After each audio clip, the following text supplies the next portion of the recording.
and welcome to ScreenVomit, the only movie podcast for normal people. I'm your host, Kayla. I'm your other host, Kali J, baby. Hell yeah, and today we have a freaking guest. Our guest today is a rocker, one of the coolest drummers on earth. He's in the bands Truman and His Trophy, whom we've had some would say all the other members of on in the past. He's also in Hitter and one of my fave bands ever, Meat Wave.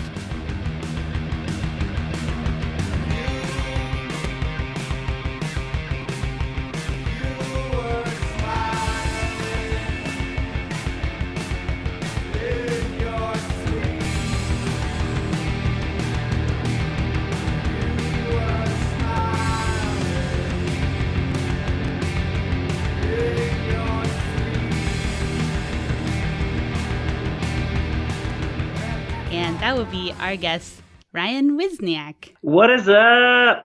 Welcome. Thanks for having me. Hell yeah. It's overdue. You finally collected all of the Truman members. Yeah, now we have all the playing cards, and do I win something, or? Yeah. Hell yeah. I'll send you a postcard. There was a time when I think Chris gave me like 20 Truman CDs that I used to just take with me on tour and give them to people at shows. I'd be like, Do you like cool music? Take this CD and listen to Oh my this God. band. Did he give them to you in like a plastic grocery bag or something? I think it was like at a show. It was like maybe at your... What was that, a 10-year anniversary show or something that I played at Subterranean? Yeah. He was like, look, I have about 400 of these CDs. Please take some away from me. Kayla, please take these away from me. Oh my God. And spreading the joy of rock and roll is my personality. And that I did all across America for years. All right, Ryan, you have a new music video. Do you want to talk about it? Yeah, Hitter. So Adam lives in LA now, and the rest of us live here. So we couldn't really get together for a music video. So we just wanted people to video themselves rocking out to our song or doing whatever they wanted. Just kind of like a communal music video. And it actually turned out really great, and it was really fun. Hell yeah. I ended up filming my part sitting on the floor in my bathroom in front of my shower curtain, which is... You should have done it on the toilet. That could have been funny. Yeah, I really like my shower curtain. I ordered it. This collage artist, Eugenia Lawley, did it. It's just two people laying on the beach covered in bacon. Oh, hell yeah.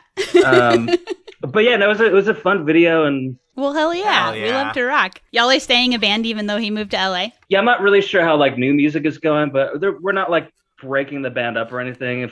If we got a show offer, we'd probably try to play it. And imagine if you announced that you're breaking up the band right here. Actually, yeah, no, we're done. Now that I'm thinking about it. I'm in 3 other bands. I don't have time for this Hitter shit. Yeah. I'm just kidding. Totally kidding. Hell yeah. So what's your experience with movies? Like, do you watch a lot of movies or what? So actually, I started doing this maybe 5 years ago, but I work a lot. I always have worked a lot. I don't have a lot of free days to myself. Plus, so, in non-pandy, you're touring like 9 months out of the year. Yeah, or like my days off will be band practice or something, and I'm not complaining about any of that. Sure. It's great, but Well, you just broke up one of the bands, yeah, so now you'll one have of the bands is broken up, so there's only 3 left. Actually, 4. 5. God damn it. Simply can't quit rocking. Yeah, I'm in 85 bands right now. But anyway, if I have a day off, one of my all-time favorite things to do is walk to the Logan Theater during the day. I don't check the listings ahead of time. Oh, hell yeah. I'll just walk in and see what movie's playing next that I'm interested in seeing or maybe haven't even heard of. And having a couple drinks, watching a movie. And that's kind of been something I've been doing for a while. Hell yeah. So I love movies. I love going to the Logan Theater. I can't wait to go back. Is Logan your favorite theater in Chicago, or do you have a different fave? I would say Logan Theater is my favorite just because it's comfortable and I can walk there. And yeah, that's fair. If I could walk to any theater, that'd probably be my favorite too. Yeah, like Music Box is cool. ArcLight, well, I guess ArcLight's done now. ArcLight in Chicago's done? Yeah, it's permanent. I think they're all permanently closed, Whoa, which that's kind of crazy. sucks because for like a nice theater, I prefer them over AMC 100%. RIP theaters. I was just thinking about, I mean, I'm always thinking about theaters because I was a big theater guy too. I love, like, just like how you said, like just going and picking some shit you've never heard of and going to see it for fun. I love that shit. But yeah, I'd also say Music Box, film wise and architecture wise, Music Box has got to be the joint. But I don't love their popcorn. I don't think I've had their popcorn, to be honest. Oh, really? Yeah. I'm a big popcorn guy. Gotta have popcorn for a movie. And I'm actually allergic to whatever butter they use. Shit. Like, I can eat it, but it, like, kind of fucks up my mouth for a few days. Yeah. Like, kind of like a lot of people have their, like, pineapple and stuff. It kind of like... Yeah, I also have that with pineapple, so... Yeah. So I'm sensitive, baby. But... yeah, so I don't love their popcorn, so it takes it down a notch for me, but they're always playing the best movies. Kali, have you ever been to a theater in Chicago? Not that I can think of. Chicago's we'll have to go Chicago's one day. Was always like I'm going to go see a band to a show or something, visit someone. Yeah. Hey, you don't come here to go to the theater. Yeah. I mean, it's at how many times... I love going to the movies in weird places. I do too. I really do love going to... Like, I'll never forget, there's a movie theater in New Orleans in a mall in which I saw The Secret Life of Pets, and I was the most hungover I've ever been, and I had to keep leaving because I was vomiting, and also the nicest theater I've ever been to. They had servers, and you had big recliner shit. It was insane. Yeah. And I loved it. Like, looking back, I'm like, so glad that happened, because what an experience. I almost can't do a non-recliner theater anymore because I've been so spoiled by everything out here. All right, so speaking of being hungover and drunk, the movie that was picked this week is the 2018 film A Simple Favor. That's right, we're finally doing a girl movie after a string of boy movies. I tell you what, this was a hard one for me to get into. Not a lot of guys. This movie is ridiculous. Colin historically loves guy movies, and we've just randomly by chance here recently, 5 of our most recent episodes have been movies about two guys. Well, you did Black Bear recently, right? That was in February, I think. January we recorded. A lot of ours, we record a couple weeks in advance, so some of them aren't out yet, but yeah, we did do Black Bear. Yeah. Anyway, so Ryan picked this film. Ryan, tell us why you picked this film without spilling too many things. Okay, so I actually have a story with this movie, and it's not even that cool. But Hitter had band practice one day. We were going to hang out afterwards. So we went and got margaritas, got some Mexican food, and then we wanted to keep hanging out. So we went to the Logan Theater, my favorite place in the world, and A Simple Favor was playing. I don't remember why we chose to see it. Maybe it was just playing. I don't remember. I don't remember a lot of things about that because we got so drunk that I don't really remember. I couldn't figure out what was going on during the movie, and I just kept laughing my ass off. And the entire theater was full of people just like me that were too drunk to figure out what was going on. And everybody was laughing, and I missed all the plot twists the first time because I had to keep going to the bathroom to pee, because if you're drinking beer and water and whatever, coffee. So anyway, I had such a great time watching it, and everybody else in the band was like, that movie sucked. It was the worst movie ever. And I just couldn't figure out if it was a good movie or a bad movie. So I did eventually watch it again. And the same thing kind of happened second time. Because I don't know. But third time's the charm. I bought the Blu-ray on Amazon. Why? For $5. Too much. Well, it's $4 to rent or $5 to buy. It's also, you might as well. $0 to Google with a couple extra letters and numbers. Well, hey, I do own it now. If either of you want the digital copy, I can send you a picture of the download code. It comes with a DVD. It was one of those things where it's oh, maybe the plot twists are kind of cool, but they're not. This is, oh my god, this is the worst movie for drunks ever. Like, It's not a great movie. and having been to the movie theater drunk a couple times, you lose like probably 70% of the movie. Let's be generous here. Each time you go to the movie drunk. So like, if it's like a Marvel movie, you're having a pretty good time because you really don't need any depth or anything. But this movie is just like, are you paying attention? Are you paying attention? And to a drunk, it's just like, no, what is happening? I did have to rewind one time last night because I missed a part and I was like, wait a second, that might have been a plot twist. Gotta rewind. I like picked up my phone one time. Yeah.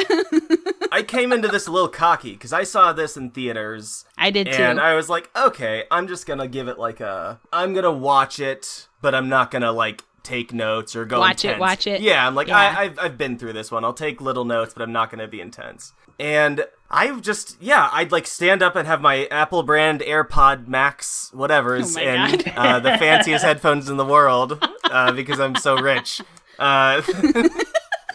No, my girlfriend's dad gave them to me. That's the true story. Anyway, but I'd like I'd go pee and not listen and come back, and I was just like, a twin? All right. Wait, there's like, 3 of them now? I guess I don't remember. And I realized I had just forgotten everything except for the best part of this movie, which is the outfits. Oh, Blake Lively. Yeah. Boy-yo-yo-yo-yoing. Oh my gosh. You know what I'm saying? Like, these outfits rule, except Anna Kendrick's. Anna Kendrick's look like a fucking 3rd grader. And it third grade teacher, I apologize. She did have one cool shirt. She wore this sweater with like pom-poms on it. Yeah. Okay, yeah, that was kind of cool. That was pretty cool. I'll concede that. Okay, before we get too far into it, I'm going to run through the cast and shit. Okay, so this is directed by Paul Feig, actor, director, producer, known for creating Freaks and Geeks. Also directed Bridesmaids and wrote and directed The Lady Ghostbusters. And the boys have spilled the beans on the 2 main stars, Blake Lively and Anna Kendrick. Do we need to say who they are? Blake Lively, known for Gossip Girl and Sisterhood of the Traveling Pants, I think. Yeah. Anna Kendrick, what is she most known for? Pitch Perfect and Twilight? The Twilight probably. movies? Those are probably 2. She's in so much. Yeah, you know I get her confused with Amy Adams, and I have a really hard time. And actually, all through my notes was calling her Amy until until I looked it up today, and I was like, oh, it's not Amy Adams. Amy Adams is like the redhead. I just can't tell them apart. Yeah, I don't know. I understand. Yeah, it's a thing. I don't know. They both have great range. All right, and then we also have Henry Golding from Crazy Rich Asians. Mm-hmm. There's a couple cameos in this that I'll bring up throughout, but one of the ones right up top is Aparna Nancherla, who's a stand-up comedian that I like. Yeah. So that's all I'm going to say for cast now. So, Kali, what's our critic scores? Critic scores looking very good. Rotten Tomatoes, we got an 84. Metacritic, we got 67. That doesn't sound as good. It doesn't sound as good. And all reliable Google users, 82%. So how is it so high? Glowing reviews. That's something okay, we should watch the trailer. Let's so watch the trailer and then we'll get into the discussion.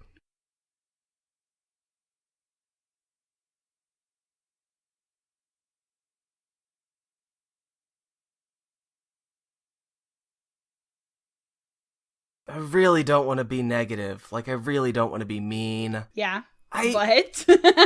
I know. I enjoyed this movie the first time I saw it. I came out and I was like, yeah, 3.5, 3 stars. This feels like an eternity ago. Whenever this movie came out. I know.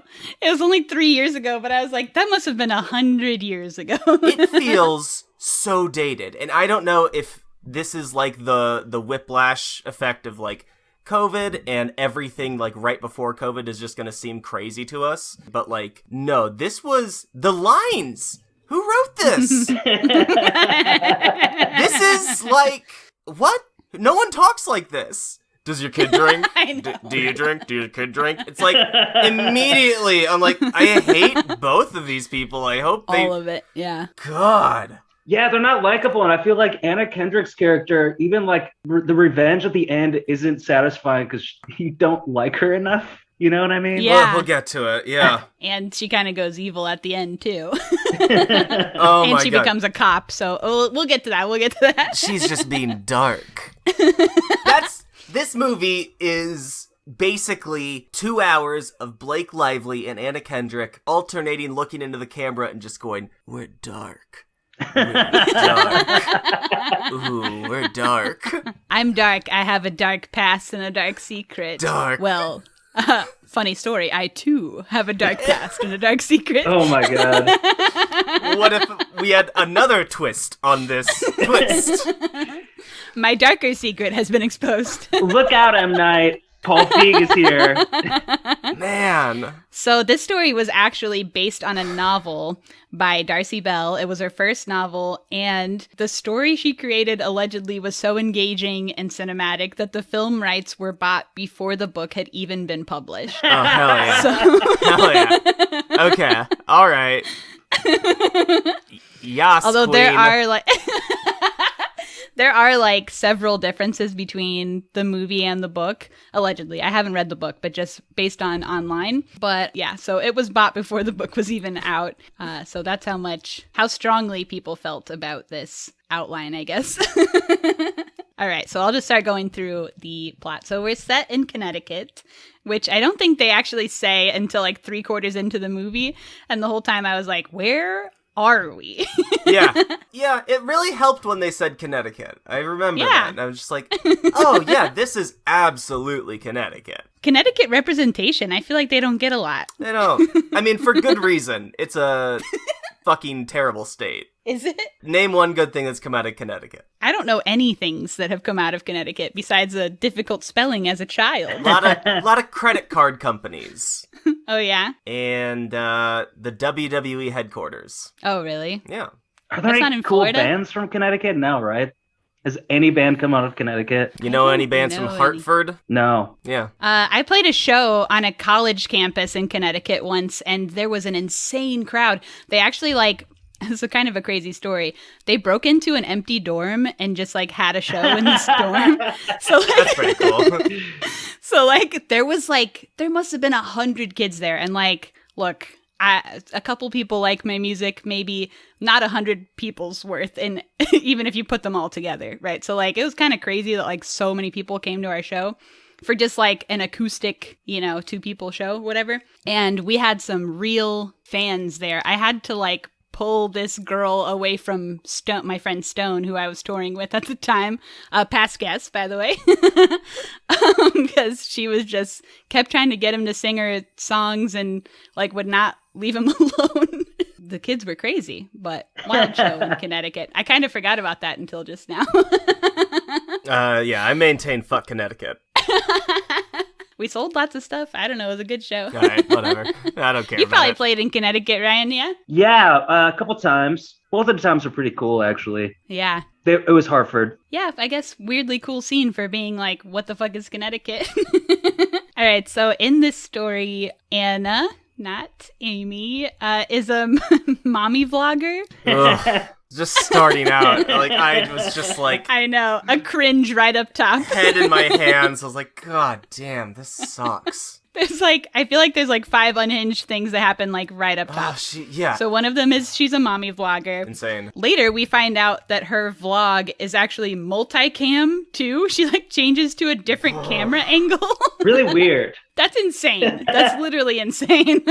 Thirdly, the recipe she's making at the beginning is zucchini chocolate chip cookies. Pissed off. I yelled. I yelled a lot in this movie, but She loves zucchini, okay? Yeah.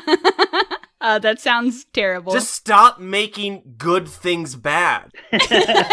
Jesus. Can we just have a sweet, not everything has to have a vegetable. Okay? No. Jesus, we get enough of those. I get it's her character, but yeah, it was bad. And then one of the first lines in the film is a titular line.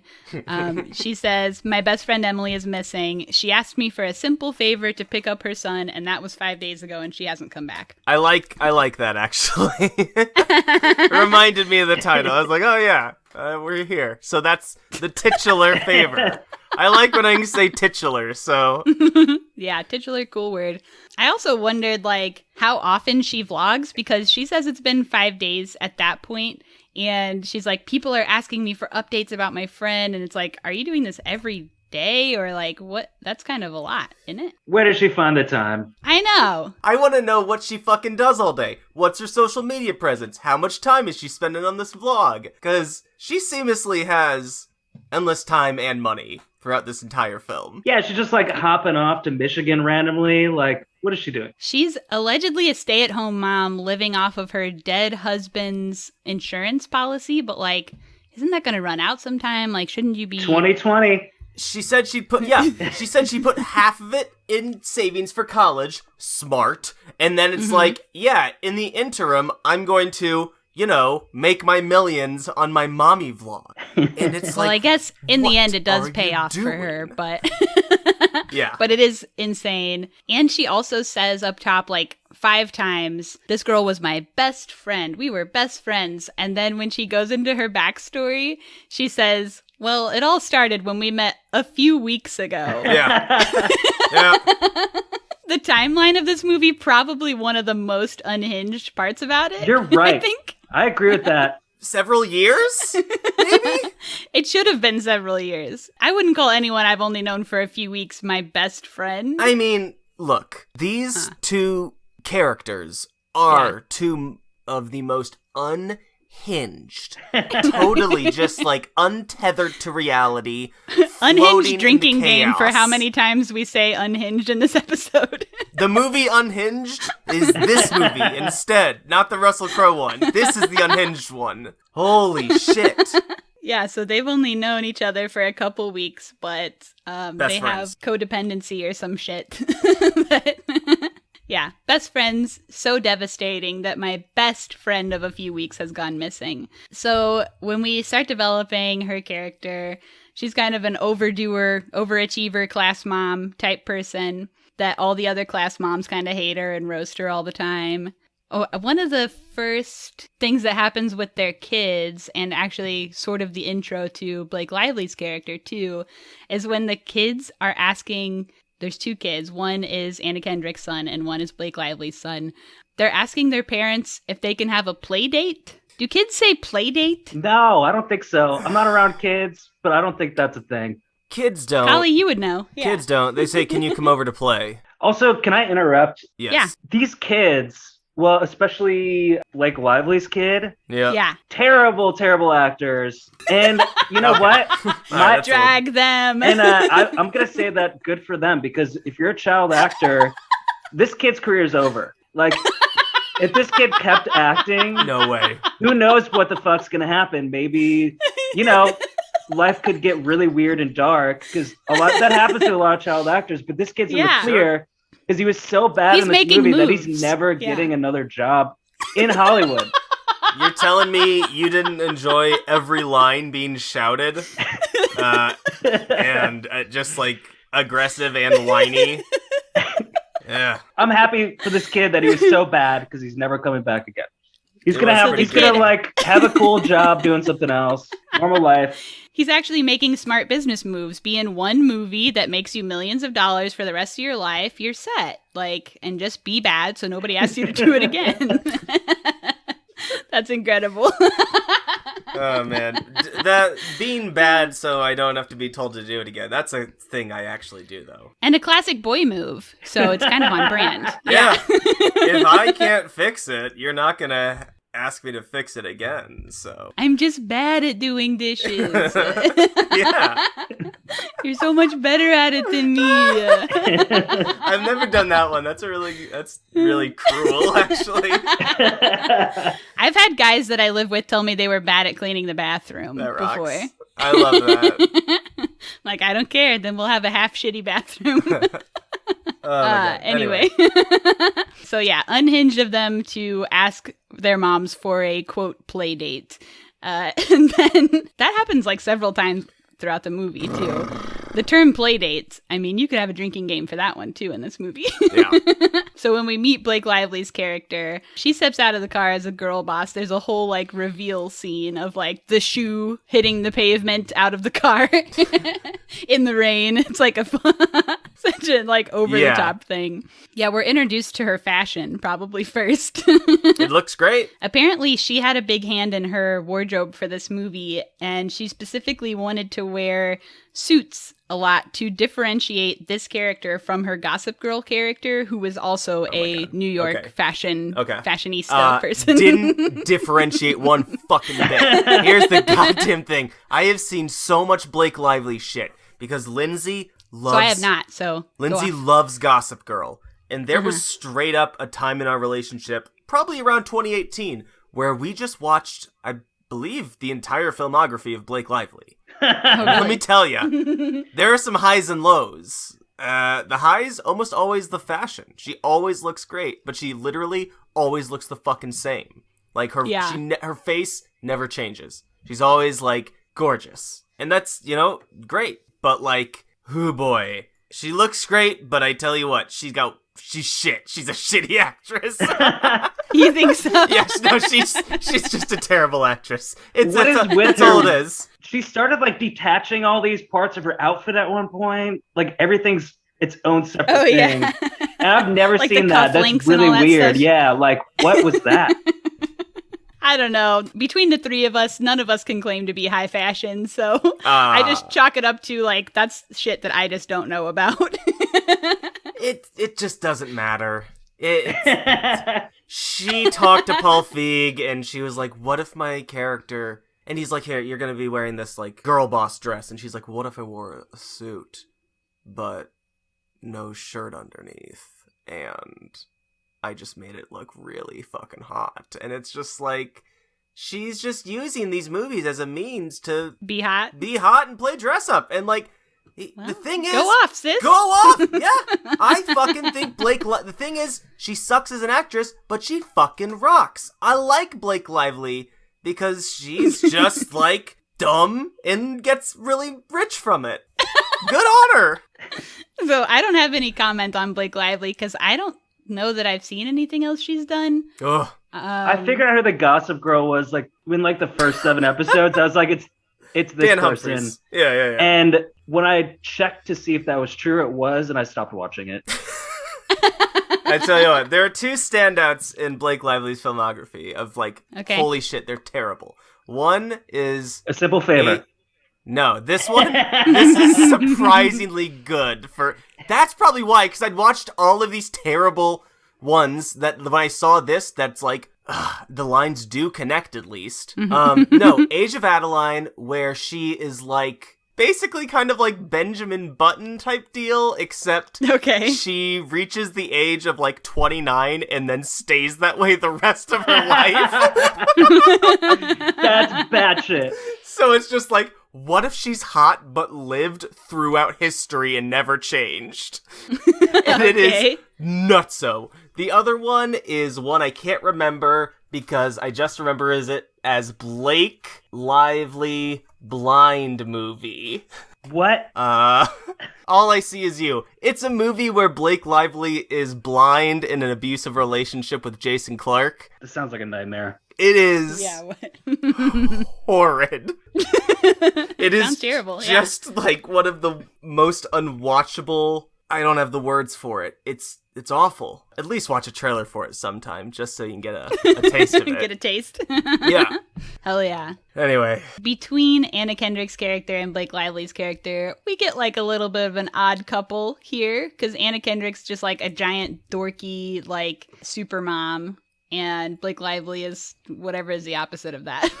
Girl boss. Just like all girl boss, sex appeal, like... the epitome of cool type girl or whatever. Yeah. And Anna Kendrick, cartoonishly dorky. I mean, she says oopsie every time someone cusses. She's got a swear jar. And she's like 30. I mean, come on. Like, imagine meeting someone like this in real life. Yeah? It's too much. Oopsie, I said a swear word. Imagine someone says that to you and you have to reply to it. To a grown person. Yeah, I mean, like, to a child, okay, like, I guess, but like... to another adult. It's That's insane. a lot. This is an Yeah. unacceptable behavior from both of these women throughout the movie. It's not good. When we go to Blake Lively's house, because they do have the play date, the director of photography, John Schwartzman, who's actually Jason Schwartzman's brother, was inspired by the brightly lit poppy colors of Blue Velvet, the David Lynch movie. And just in regards to the way everything looks, said the idea was not to try to hide things in the shadows, to just put everything out there in plain sight and let the audience figure it out. So, I don't know, that's kind of like, they thought about it, you know, how bright everything is and there's no dark corners. Mm-hmm. So they're drinking. Of course, all business people are alcoholics in movies. That is, I mean, that's true in real life too, though. That's an accurate stereotype, yeah. I did drink 2 martinis during this movie to get in the spirit. Oh, yeah? Oh, yeah. Yeah, this time, yeah. I did not do the Emily psychotic martini. I did a regular one. Yeah. The vermouth stayed in the glass. I did not throw that away. You didn't splash it onto the floor. My fucking eyes glazed over when they were talking about alcohol. Anytime they're like, the vermouth, I'm just like, I don't care. If you want to do it how they do in I France. don't give a shit. Did you notice when she expressed the lemons, like it blasted out? Yes, every I single noticed time. that. I was like, some of the oils do pop up, but like, where are they getting these lemons from? Or was it a special effect? It's so nuts, yeah. It has to be, and they have to have done that in post. It has to be enhanced somehow, because that was, those things sprayed like you just sprayed like a Mister bottle. Yeah, I was really blown away by that. It was aggressive. It was. That's an aggressive lemon. Agreed. Oh, also should note Blake Lively straight edge in real life, so that's kind of interesting. Right. Her character is like a full-blown alcoholic. And her other character in this movie is a heroin addict, but in real life, she's spoiler straight edge. alert. Well, I spoiled it earlier, I think. We'll get there. Yeah, you did, sort of. Whatever. So when her husband comes home, her husband being Henry Golding, they basically like fuck right in front of Anna Kendrick. Yeah, it was kind of weird. Not a fan. The like big smooches, like 7,000 smooches, like big deep ones right in front of her, while also simultaneously roasting each other. Like, I just what kept is happening? saying, like, imagine being in this situation. Every scene in this movie, if you were in it, in real life, would be the most insane day of your life. Yeah. Of all time. Imagine you're just, it's like, oh, I took my kid over to this fellow mom from daycare, and then she, like, sexily showed me how to make a martini, and then... First of all, she lives in a gigantic mansion. Yeah, okay, it was way first outside of step. town, and it was huge, and we're in Connecticut, and then her husband came home, and they basically just eviscerated each other verbally in front of me, while also fingering one another, and I'm... It's too much. Like, what universe are we in? I don't know. I would have been like, I gotta go, and then I would never come back. No! Yeah. Yes, you have to. They're fucking cuckoo Lulu bananas, and I don't need to hang out with those clowns. Watch your own kid, lady. Yeah. They also describe the guy's character several times as like a failed novelist. Because he's like rich because he wrote a book 10 years ago and never wrote anything else. But he is also currently a college professor. So like he does have like a good job. It's not like he just like sits around all day and like doesn't write. Seemingly at like a nice college.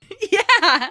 They just play up that he doesn't write like so hard. I thought that was kind of goofy. He starts writing some paragraphs again eventually during the movie. Yeah. He announces that he's been inspired to write some paragraphs. So Oh my god. By someone else currently later in the movie. Oh my god. There's one point where Anna goes to take a picture of Blake's character or whatever, and she really freaks out to have her picture taken, which is a shame to be hot and never get pics. What's the point? I know. See, I just want to point out again, all these scenes are played so... I don't know what happened between then and now. Like, something distinct happened that made me feel so much more cynical about every scene. I'm just like, what the fuck tone is this? Like, is this really it? I was just... anyway, continue. They do really try and play up how Blake Lively's character is, like, impulsive and, like, makes bad decisions and, like, cusses and, like, is just kind of a cussing. baddie or whatever. Oh my god. She's, like, so edgy. I think it's because... I think there has been something. We've seen a growth in edginess in the common day shit. Like, I feel you could go to Kroger and get a package of napkins that said, like, shut up, motherfucker. Drink up. Like, that said, like, drink up, you dirty slut. I feel it's pretty just like, yeah, It's actually Girlboss to Cuss, so. Like, my mom has a notepad that says, like, shit I have to take care of. And she's, like, thinks it's the coolest thing ever. So that's pretty cool. Yeah, anyway. like, Blake Lively's character, there's many scenes of her, like, on the phone with her boss, and she says stuff like, do me a favor, go to the other room, shut the fuck up, and never talk to me again, motherfucker, or whatever. Like... It's insane. It does not play well. I wrote down this line where she says, the nicest thing I could do for Nikki is blow my brains out regarding her son. It's like, okay, edgelord, we get it. Like, oh my god. It's just pretty over the top. It is. Everything about this movie is over the top.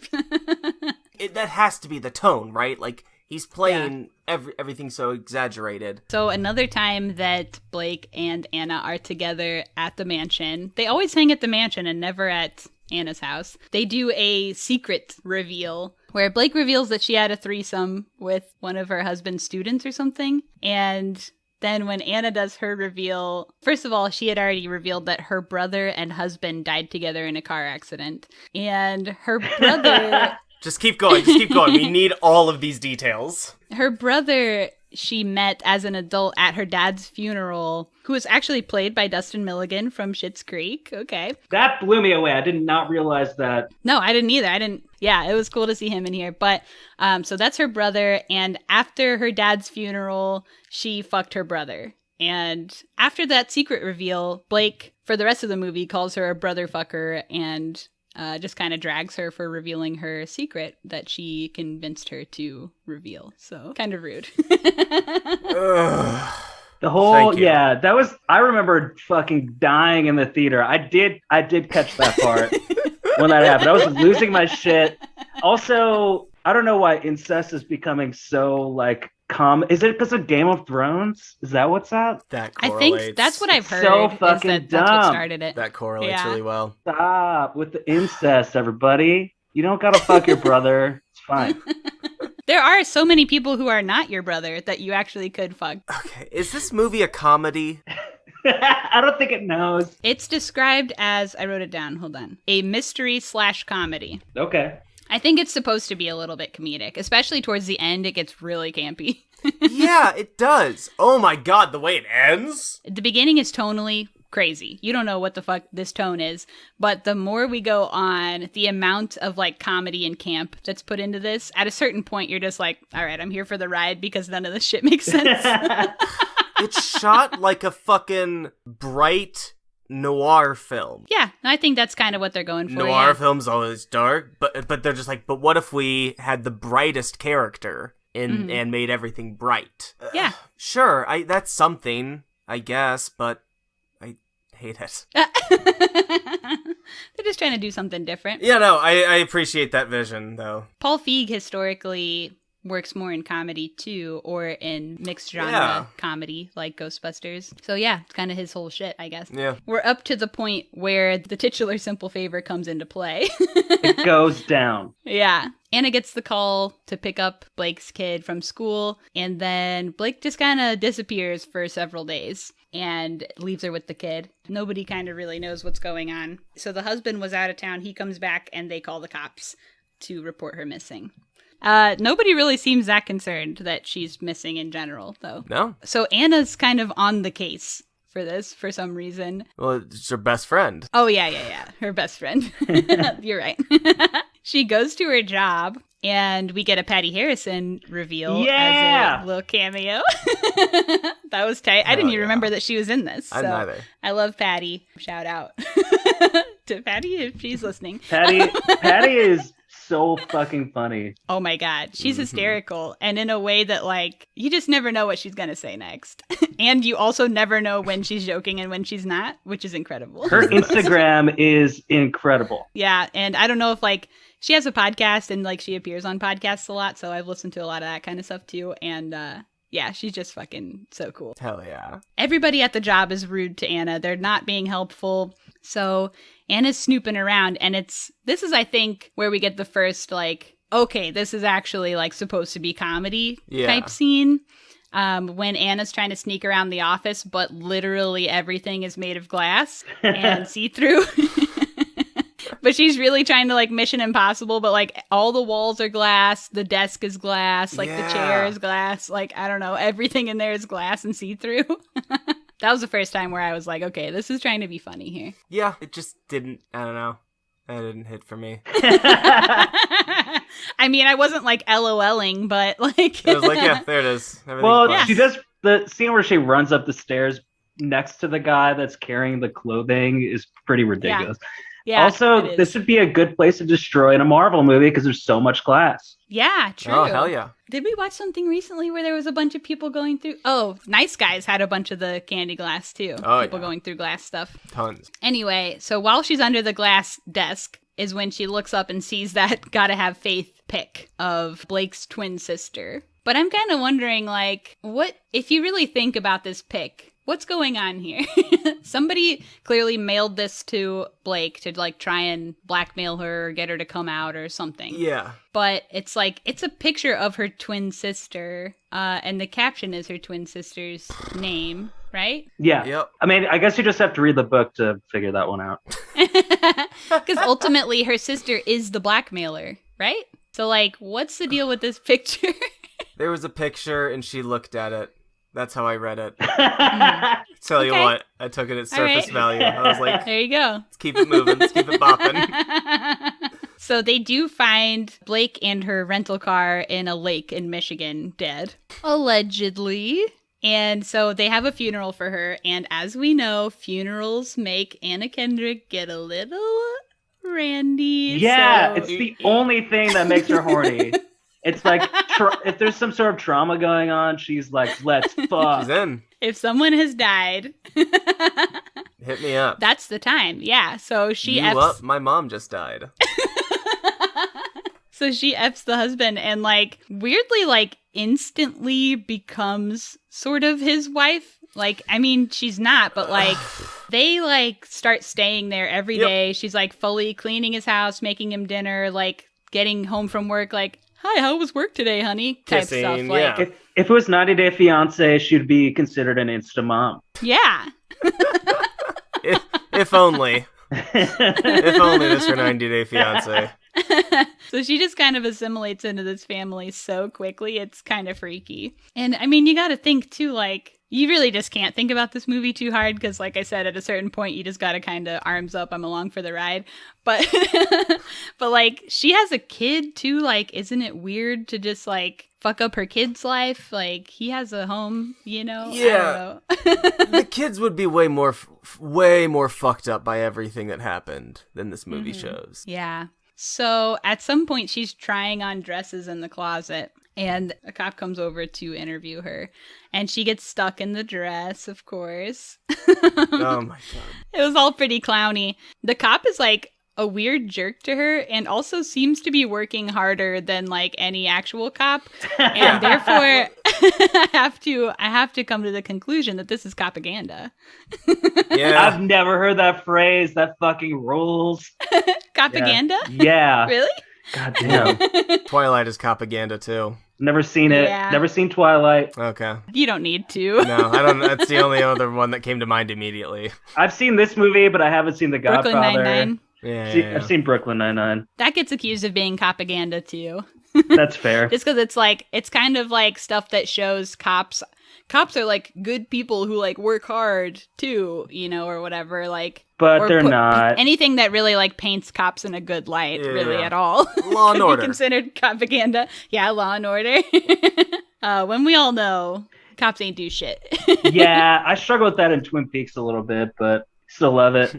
Yeah. Sure. This is when we get the clue reveal that the husband took out an extra $4 million life insurance policy on his wife, Blake, right before she disappeared, which makes him seem fishy.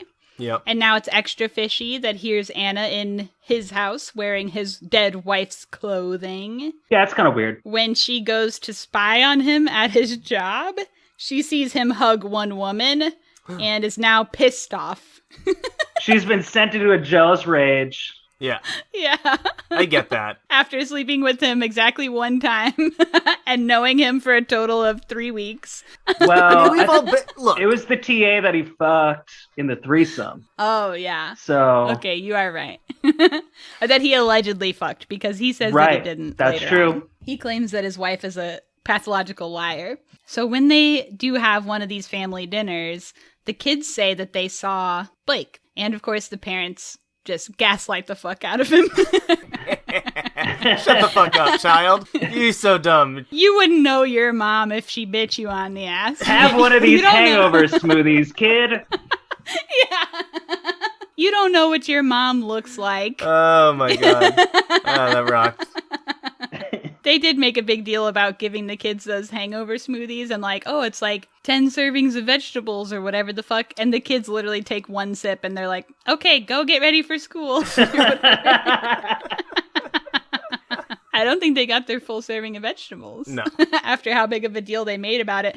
And if you look at his table, actually, anytime somebody's cooking in this movie, whether she's doing her mommy vlog or the time when he's doing those smoothies, they have like $600 worth of vegetables on the table. It's insane. Like an entire 2 week CSA has been dumped onto the table. I actually watched this movie last night, and I had a dream that I went to my friend's house and he had so many vegetables. He had 15 eggplants. I just realized that was why. Because they literally have so many. How do you even have space for that many vegetables? Farmers don't have that many vegetables. Like, it's crazy. Oh my god. There are so many details in this movie. This movie's like all There details. is. It's all details. It's so much like for me to say. So Anna starts suspecting that Blake is still around. She says she can smell her. I don't know about that. You know what I'm saying? I don't buy that for a minute. A rich woman shouldn't be stinky. I'm trying to decide what's important and what's not. Like, we probably don't need the story of her, like, stealing his mom's ring and fucking once on an airplane. Oh my god. We don't. You know why? I forgot about it until you just said it. What? Yeah, there's just so many vignettes to reinforce their characters that So much. the characters are well defined. I will say that. You know these Yeah. characters well, but you know them very early on. Yeah. And then the rest of the movie is spent like, oh, but she's mysterious. Like with Yeah. Blake Lively, it's like, It's kind yeah, of we know. unhinged how they tell that story, too, because he's like, we fucked once on an airplane. 9 months later, we had a son. And it's like, What? it seems like y'all have this crazy sexual relationship. Like, how do you know that's like the one time? The one time we fucked, Yeah. we made baby. So insane. It's unhinged. That's it.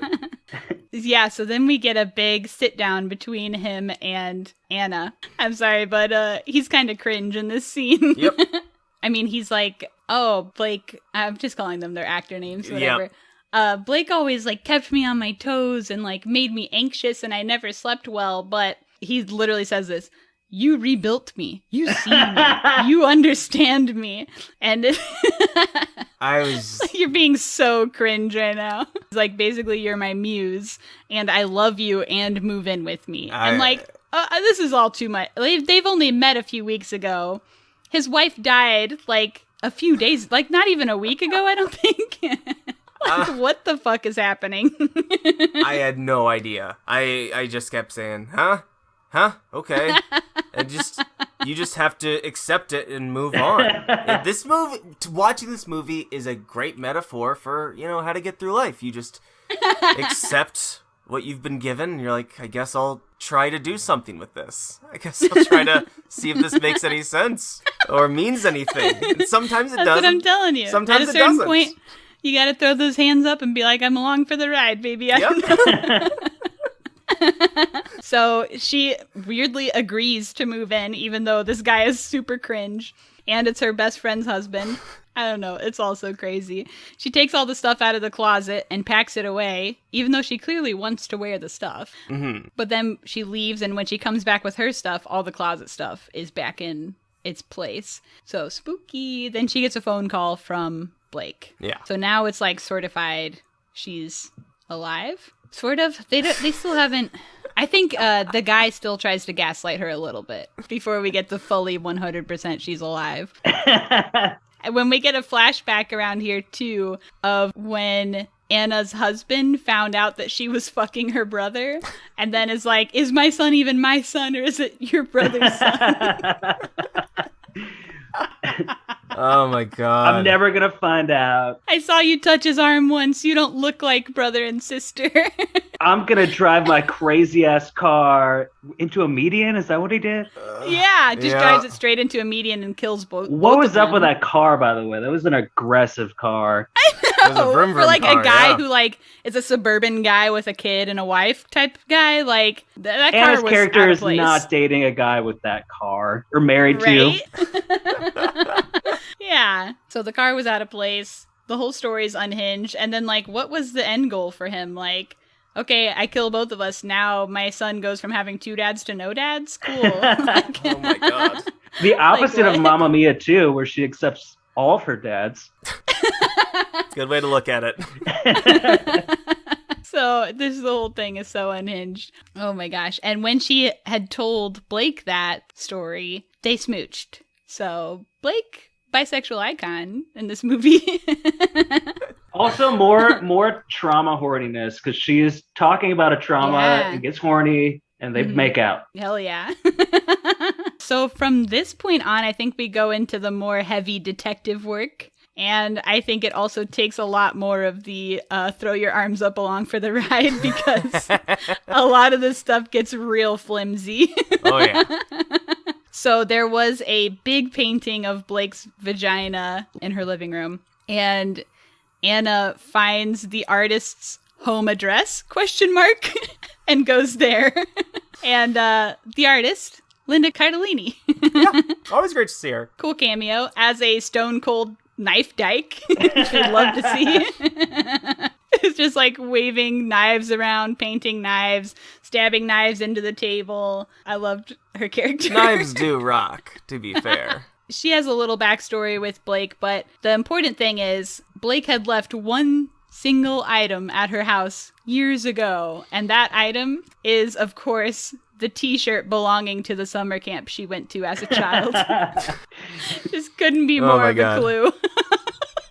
And so Anna goes to this childhood summer camp, pretends to be an interested prospector, says like, oh, do you have pictures of your old campers? I'd love to see them. Like, not creepy at all for like a grown person to go to a camp and be like, can I see pics of the children, please?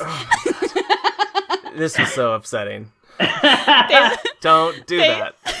They let her go to the basement alone to look at the pictures. And the first book she picks turns exactly one page. And there it is, a picture of Blake and her twin sister, Faith and Hope. Oh, got it. Super easy. It must have been from like, later on they say this was 10 years ago, but in my mind at this point it was 20 years ago. And she just randomly like picked one, and that's the one. 20 years of books she could have gone through. Yeah. Crazy. And through finding this one picture of these twin girls who are named Faith and Hope. So like, I haven't been naming the characters their names, but let's just say that Blake has been going by neither Faith nor Hope throughout this movie. So this is a reveal. Yeah, she got her name is Emily, which is not. She didn't even look like an Emily. No. Emily is not a girl boss name. Sorry to any Emilys. And through finding this one picture from however many years ago, also finds their home address. So. Oh, that's there too. Okay, got it. It's just, it's there. It just keeps falling into, it just seems to be unraveling itself quite easily. Yeah, and at their home address, she finds their mom who has Alzheimer's and loves to spill beans and gives her all the details she needs. Oh, thank you. Yeah, please, thank you. And while she's at the house, too, we get that goofball scene where the old man, like, kind of chases her out of the house and, like, literally speeds after her down the road and, like, with the shotgun. It's, like, this whole, like, intense moment or whatever. Knocks on her window with the shotgun and is like, oh, hey, where are you going? I just wanted to order a shirt, too, because she, like, pretends she's a fashion salesperson or something, which, does that even exist? I don't think so, but... No, because nothing stops her. She never receives, like, a hindrance. Like, at every occasion, she just kind of, like, twirls around and gets it done. Yeah. But none of that, like, that's a scene where you totally cannot think too hard about it, too, not a because, bit. like, not one part of what I just said makes any goddamn sense. That scene was psychotic. And even, like, once he does catch up to her, like, at the fence or whatever, he had to have gotten out of his car, made a point to grab the shotgun, and go over to her car. But, like, if all he wanted was to order a shirt, why did he even need the gun? Like, I don't know. None of it makes sense. Like, it almost could have been like he was trying to be funny, but, like, he didn't act like he was trying to be funny. He was just a fucking weirdo. I didn't get it. And he knocked on her window with the shotgun, which is essentially pointing it at her, you know, like, I don't know. They should have had him accidentally shoot the window out and then ask for a t-shirt. That would have been funny. Oh my god. They didn't go far enough. Or, like, blow her wheels out or something. Yeah, that could have been great. It's also crazy. Or, like, they could have had him, like, chase after her and then be like, oh, your oil's leaking. I saw it on my driveway or something. I don't know. That would have made, like, maybe more sense. Or, something like, your like taillights out. Rather than, like, I want to order a navy blazer. Also, does that man look like a man who wears a navy blazer? He's like a backwoods hillbilly, like, with a shotgun guy. Just didn't accept. I did accept it. I'm sorry. I was like, yeah, okay, sure. Let's keep it moving. So next stop is the library, where she says, hey, I need all the arson-related news items from the last 20 years. Oh, great. I've got them right here. I know. My name's Google. And then she goes on that, what's those things called? The newspaper look-at machine? Microfiche? Yeah, the microfiche. First thing she scrolls to, this arson with 2 twins. However many years ago. First thing I found. Bada bing, bada boom. Oh, easy. She's got the clues. Yep. All right, next thing. So she keeps doing her mommy vlog on the road and is, like, spilling all the beans of what she's doing, subtweeting Blake really hard. And that's the first time that we see Blake actually watching. So then we have, like, 100% confirmation. She's alive. She's not a ghost or something. Mm-hmm. Anna is, like, weirdly aggro about this whole thing. Like, she's, like, pissed at Blake. Yeah. For, like, having this secret or something. So she's feeling, like, really strong that she, like, oh, now I know your secrets of your past and I'm strong and, like, fuck you, kind of. I feel like the mood here is strange. Yeah. Yep. After she does that subtweeting mommy vlog, she, like, goes in the car and has, like, listens to, like, gangster rap or whatever. That's weird. how you know when white people feel powerful is when they start listening to gangster rap or whatever. And doing it. And I'm doing the rap. And I'm Anna Kendrick. And isn't it funny that I'm this tiny white girl doing a tough guy rap? Like, it's... I get it. When before she was just listening to, like, Mambo No. 5. Like, I much rather would have seen her listen to, like, Mambo No. 5 or, like, the Gin Blossoms or some shit. Please. And, like, yes. Go off on that and be really stoked than, like, have this goofy... I mean, not that there's anything wrong with rap, but it just... You know why it's in this scene. Yes. And it's corny. Yep. Yeah. The soundtrack to this movie is very bizarre. Yeah. There's not a lot of music, and when it shows up, it's weird. It's weird. Yeah. It's like Mambo No. 5, like 4 French songs from the 60s, this one rap song. I don't remember anything else. That's all that stood out to me. What was the point of all the French? I was like, is this influenced by like French noir films? Is it like a weird influence it's trying to show? I don't know if it's just trying to say like this is like rich, like elegant, elevated music that like a normal plebe wouldn't listen to or something. It just kind of felt like what they were going for. It just made me confused. It's European. It's fancy. It made me confused. That's it. She has, throughout this time, been in Michigan or like wherever the fuck for like several days. And like, did she just like bail on her son? Or... Yeah, like who's watching? Like... After being like such a hands-on mom, and suddenly she's just like, nah, I'm gonna be out for a few days. You guys figure it out what to do with my son. You didn't finish those hangover smoothies. They're still in the fridge. Yeah. Yeah, I gotta that just was like kind of crazy. Did she drive there or fly or what even? I think she drove, because she's like driving a car. It's like not close. No. It's a very far drive. Yeah. They don't show her flying though, right? Right. Yeah. That is a far drive. It's got to be like a 15-hour drive or some shit. Yeah. Insane. But Love she's that. running on mom power. Yeah. Okay, tries a hangover smoothie once. So next we get the husband going to a lunch date where Blake confronts him with a gun. That was kind of a fun scene, actually. Yeah, I mean, it was fine. It was definitely a callback to the plane scene from earlier. We find out why she's doing this in that scene, which is that she wanted to fake her own death to get that $4 million life insurance money. So they could have money? So they could have $4 million? Something like that. Why are they so poor, first of all? Doesn't she have like a super crazy, like high stakes job, like in the city? They both and her husband is a professor. Yeah. So like... Look at their house. I don't know. They say it's a money trap, though. I don't know. They spent all their money on vegetables. Yeah, that's good. Yeah. Vegetables and vermouth.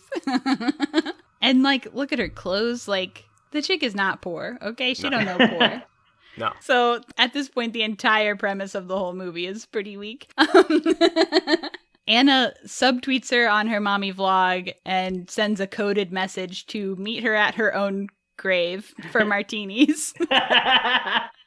Okay, I did not watch the extras, but there is an extra on the Blu-ray feature titled Gravestone Martinis, so. Oh, really? Yeah. Interesting. The gravestone, too, is like a 5-foot tall gravestone.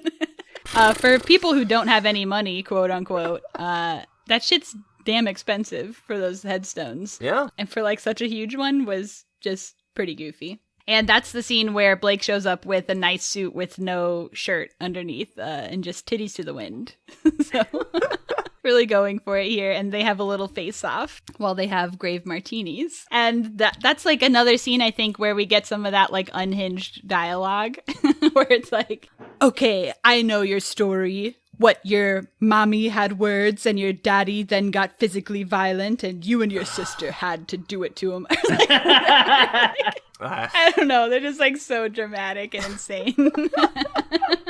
Then we get the story of her meeting her twin sister at the cabins at that childhood summer camp place. Who was trying to blackmail her for $1 million, or else she would go tell the cops what they did. Is she living in a shed on the lake? I don't know where she's living. Because it's a beautiful, beautiful lake. Like, that is some, like, primo... Oh, yeah. I don't know where she's living, but they definitely met up there. And at some point, the twin says, it's, like, so fucking hot outside. Let's go swimming. But when she says that, she is wearing a full coat and pants, and the regular sister is wearing a turtleneck, a vest, and a coat. Like, they are fully dressed. Why did they go skinny dipping?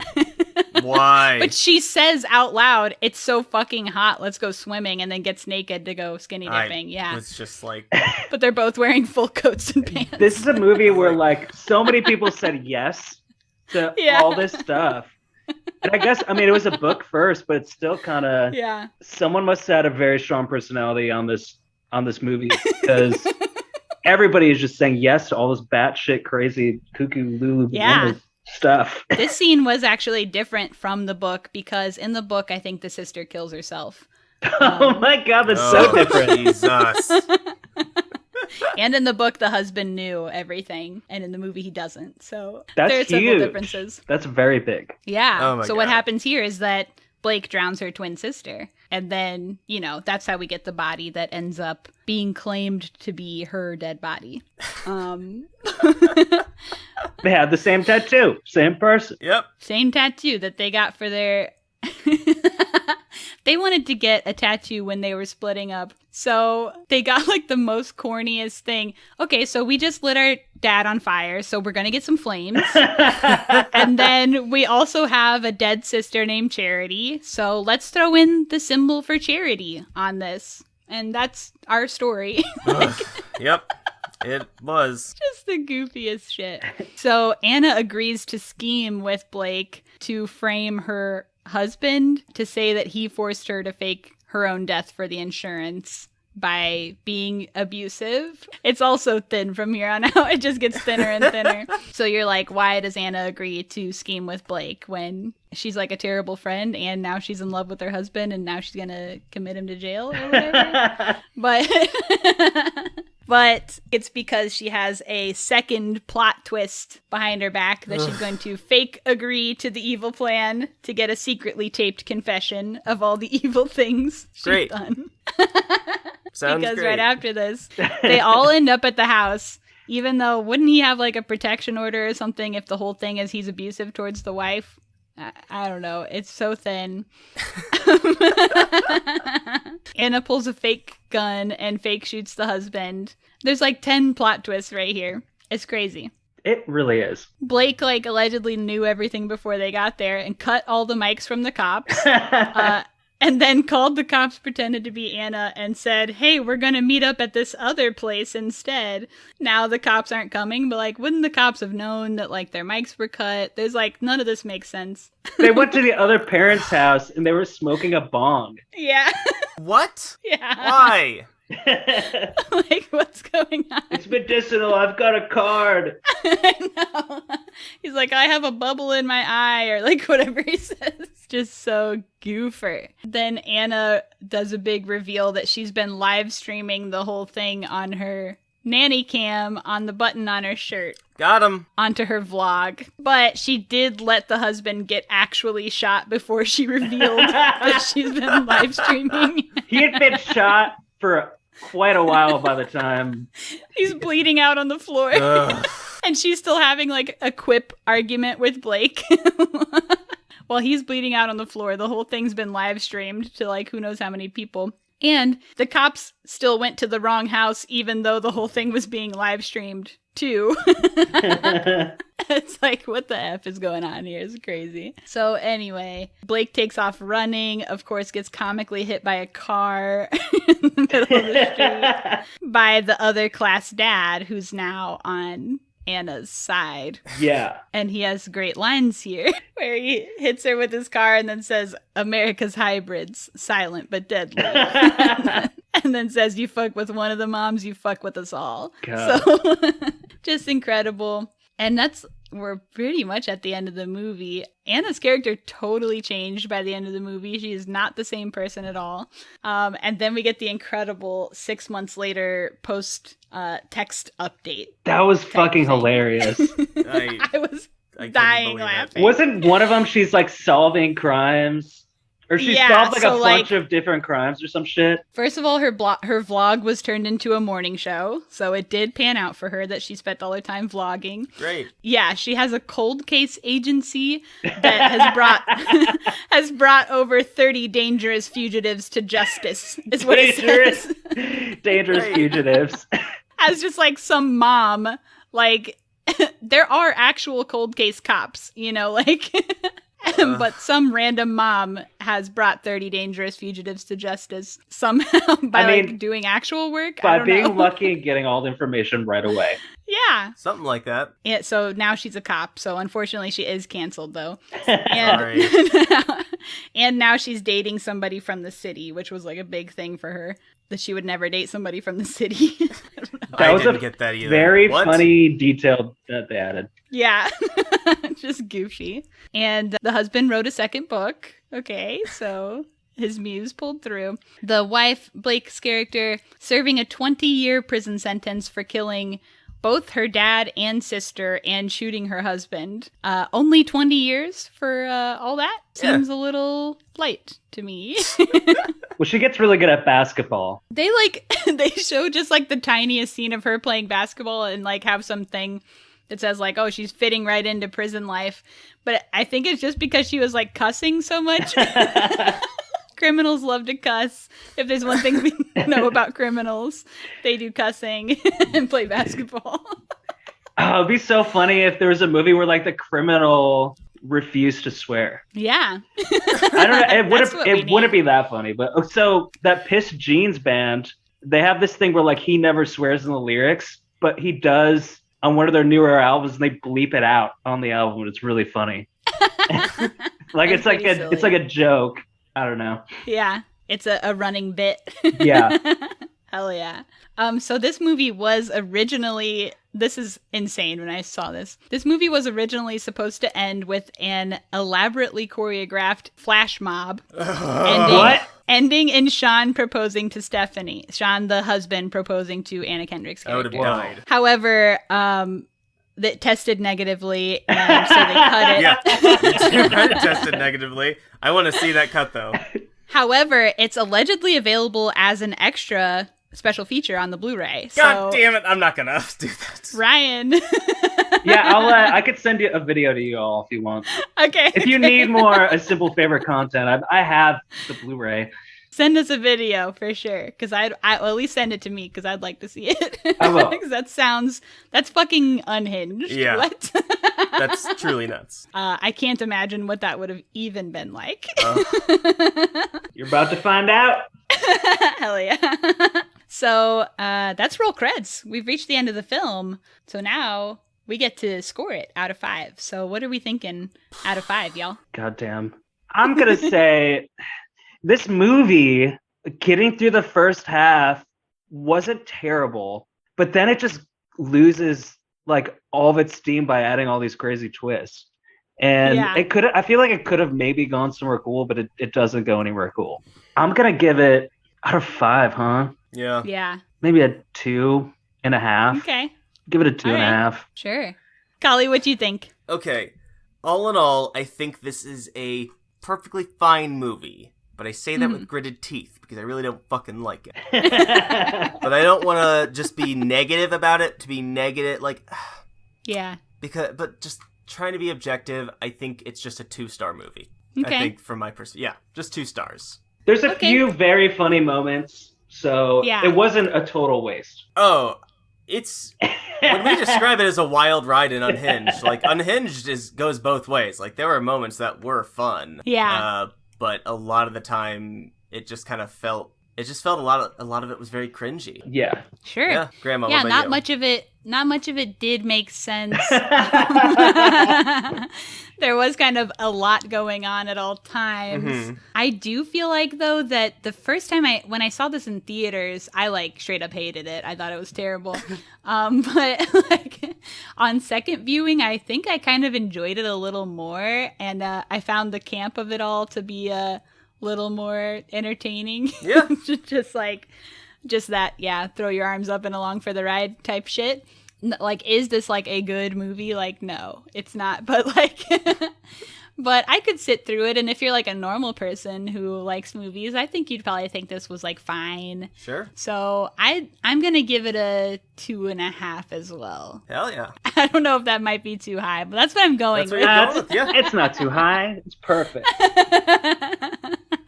So yeah, 2.5 from me.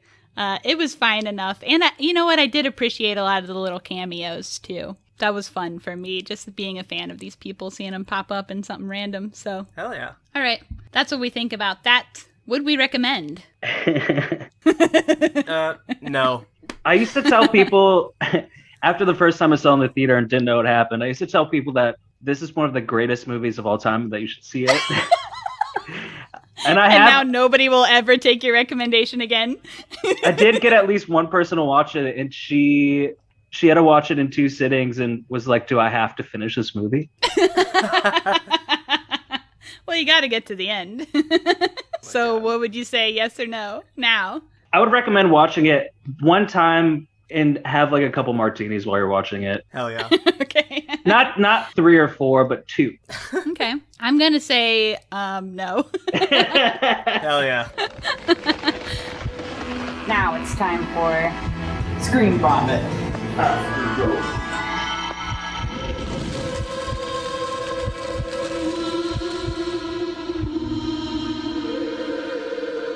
So in this part of the show, we just go off about whatever else we've been watching lately, movies, shows, whatever else. So Kali, what you been watching? So I watched 2004's Primer.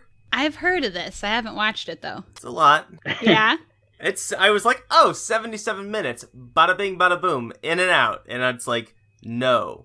Do you want to hear just like insane scientific and technical talk down to the minutia? Is this like a Cosmopolis feel? No, it's pretty good. Okay. But I need to watch an explanation video. Oh, okay. It's one of those. A It's film like- you have to research It's a to lot. understand. It's Yeah. a lot. But it's tight. And then I watched Grave of the Fireflies, the 1988 Isao Takahata film, the other founder of Studio Ghibli, besides Okay. Miyazaki. Big old downer. This movie, Yeah. not bright and sunny. Very depressing. Oh, yeah. It came up at work the other day. Somebody said that they went on their first date with someone, or like their first time hanging out with somebody, they watched that movie, and he's like, I don't know why Bad. we did that.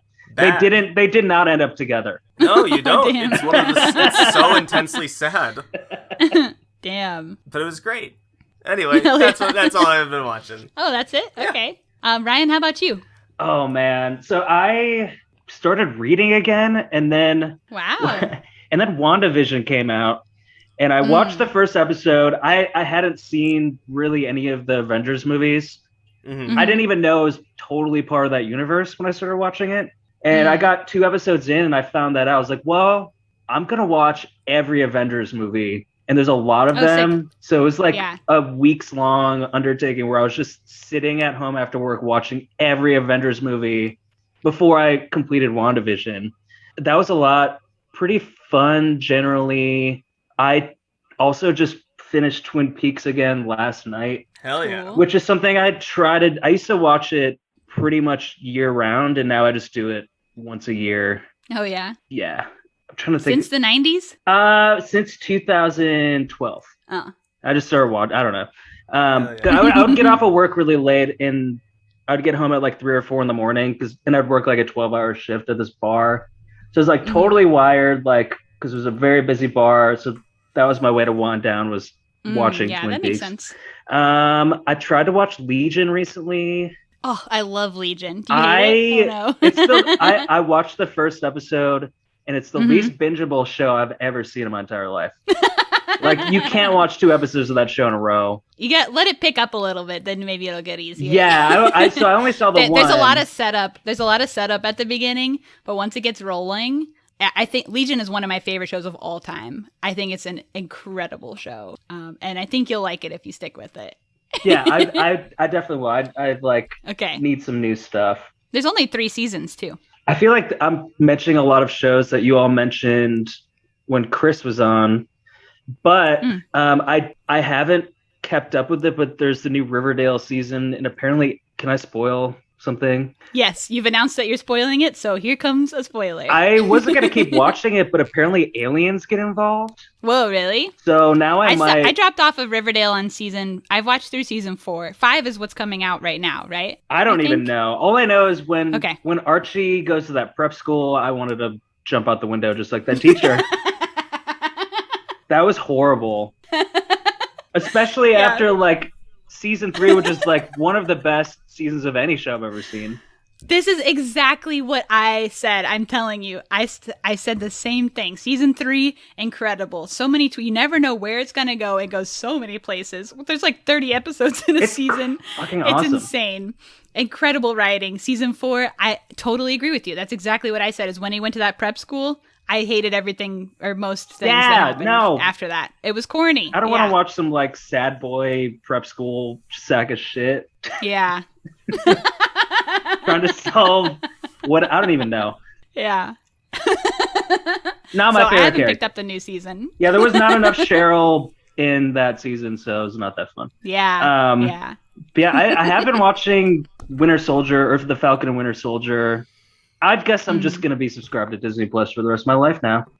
They just keep coming out with stuff. I know, that's how they get you. Yeah. Is that all? Yeah, pretty much. Cool, hell yeah. All right, so I watched a couple things.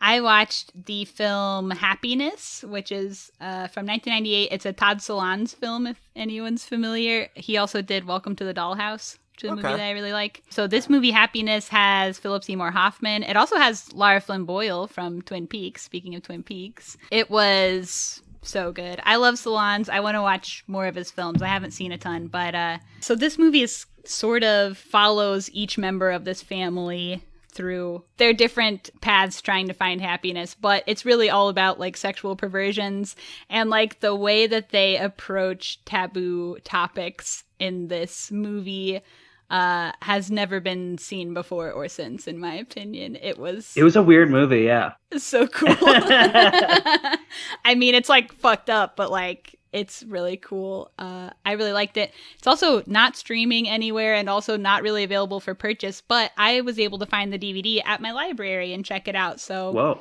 check out your local libraries, kids. I can't believe, I mean, knowing the content of this movie. But it was at the library. Yeah, that surprised me a little bit. Yeah. I also watched Gummo. Weirdly, for the first time. This one has weirdly eluded me over the years, but one of the most iconic cult films maybe of all time. Especially if you see the poster, you're like, I know that one. Have y'all seen Gummo? No, I've only seen Spring Breakers and whatever his newer one was. Yeah, I haven't watched Spring Breakers yet either, but it's on my list. But anyway, insane film, so cool. A lot of it is just like he gave cameras to like people on the crew or just like random people who lived in this town and just had them film shit and cut it all into the movie.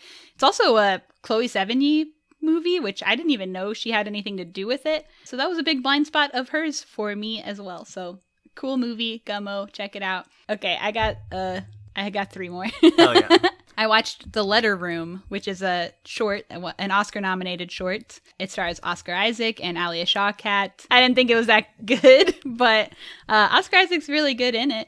Hell yeah. But it's like 33 minutes, and they just don't really go that far. And also, he's a cop, so it's like, eh. So The Letter Room, don't really recommend. And also makes me kind of sad. I kind of remembered why I don't generally watch Oscar-nominated stuff. Like Oscar bait stuff. Yeah. Just kind of a little soulless. It makes me sad that Oscar shorts are the only shorts that some people watch when there are so many cool shorts in the world. Mm-hmm. That's a good point. Okay, and then I watched this movie Marriage Material, which stars Kentucker Audley, who I talked about on the last episode. It is like a 55-minute movie, so it's like very short. Mm-hmm. Sort of character study about a couple who babysits an infant for a day, and then the girl gets baby fever, and just kind of going through what goes on in their relationship after that. And the chemistry between the two people, incredible, and was just super real. It was a pretty cool watch. Mm-hmm. Okay, and then last one, a short, actually. This was a good short as opposed to a bad short, like Letter Room. So this one's called Nobody Likes You As Much As I Do. Okay. It's directed by Jersey Rose, who's a Chicago guy, or was, recently moved to LA. Also in it is Joe Swanberg, who directed Marriage Material that I just talked about. Okay. It's about a couple who vacation to France and encounter some hijinks. The short's really good. And that short is now also in our Google Doc for good shorts, good short films that you can find in our link tree at any time and watch good shorts if you want to see shorts that are not Oscar nominated but are worth watching. Hell yeah. Okay, cool. That's all I've been watching. That's all for me. Oh, wait, can I add one more? Yes. Okay, so this is kind of tying this movie in with the Alia Shawkat, okay, who you mentioned. I really enjoyed Search Party. Oh, I love Search Party. Yes. The new season kind of blew me away. I was not expecting that. I haven't finished the new season. I think I've watched like 7 episodes. It's so but good. I've watched everything else. Where A Simple Favor seems confused about its tone, I feel like Search Party manages to do comedy, drama, and thriller, like in a way that's just mystery. So they do such a good job of it, and it doesn't ever feel confused. And I love that totally they have agree. these totally ridiculously hilarious scenes, but then it goes to the other end of the spectrum, like Sometimes 5 seconds later. scary and like super intense. Yeah.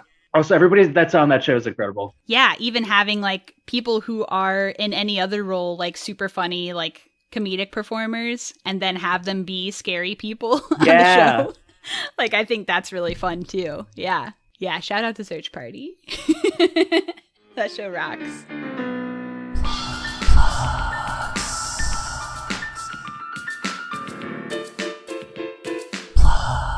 Ryan, what you got to plug? Anything?